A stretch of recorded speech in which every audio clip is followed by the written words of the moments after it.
Hey, what is going on, YouTubers? It's your boy, That Domino Effect. And first of all, I've just got to apologise a little bit because I haven't uploaded a video in like 3 or 4 days, something like that. Not that many of you care that much, but you know what it's like at school when you're a little bit busy. I had my history exam, and I've got to try and actually do well this exam. So I just didn't get that much time to game. So you know how it is. And luckily for you guys, though, I've got loads of gameplays already stored up, so I don't need to play that much anymore. And I can just commentate over the games. And this video I chose in particular because Hardhat it's a good map, but it can go horribly wrong, as you guys probably know. And this kind of approach I'm taking in this game. It's a more defensive, patient approach, because normally I'm quite rush heavy on Hardhat, and as you know, it doesn't always work out like that. Every time I hear someone say they're gonna rush, I usually know there's gonna be a lot of screaming and stuff. So I take a more defensive approach in this game. So if you're not really interested in that, I suggest you turn the video off, because this kind of tactic is kind of slow, and obviously you have to have patience. But you guys know I don't do this all the time, and I've got some quite good gameplays in which I rush and stuff, and I'll upload that if you guys want me to. But let's get straight to the gameplay. Let's break it down. So you see me at B domination, which obviously is a pretty important part of the map.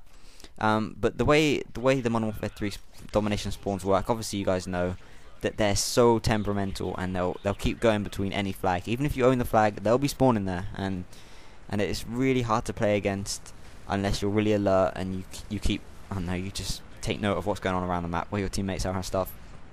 And I just do my team a big favour this game. You guys may actually not realise it, but when I kind of stay between our flags that we own, I make sure that they don't cap them, and I make sure that my team always knows that they're going to be coming from C. And C is the best way to spawn trap on this map, because ultimately when you play domination, you go there to spawn trap. If you just kind of run around spawns, you fuck it up for your team, and you really piss off your team. And you know what? That's not the way to play it. You wanna be a team player and just make sure you're doing everything to help your team. And what I'm doing is obviously making sure they don't get our home flags. And you only need 2 flags to win. You don't need to triple cap. 2 flags is a win, and it's the best way to play the objective.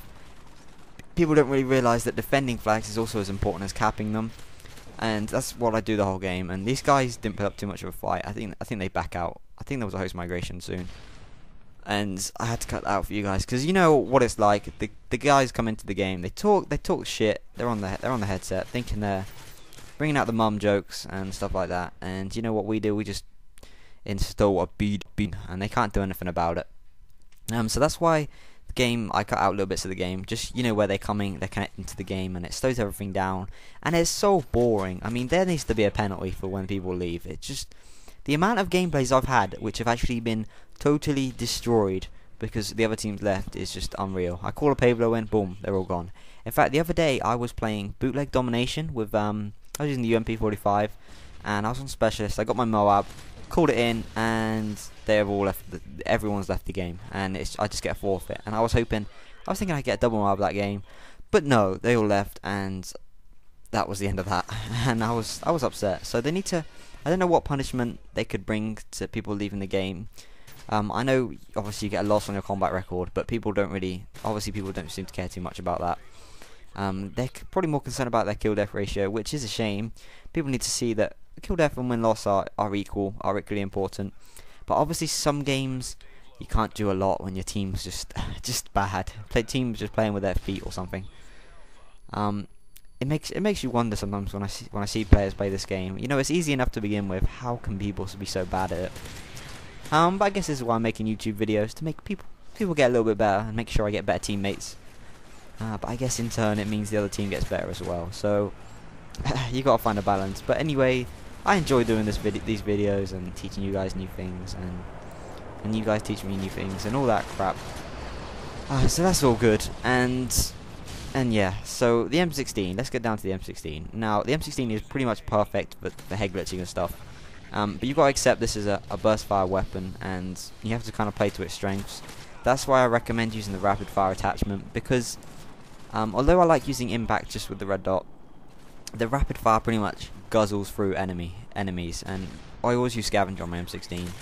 It's just like a must, because I love spraying with it, and the slow fire rate kind of means you get to pick your shots a little bit more rather than just spraying with like your ACR or something.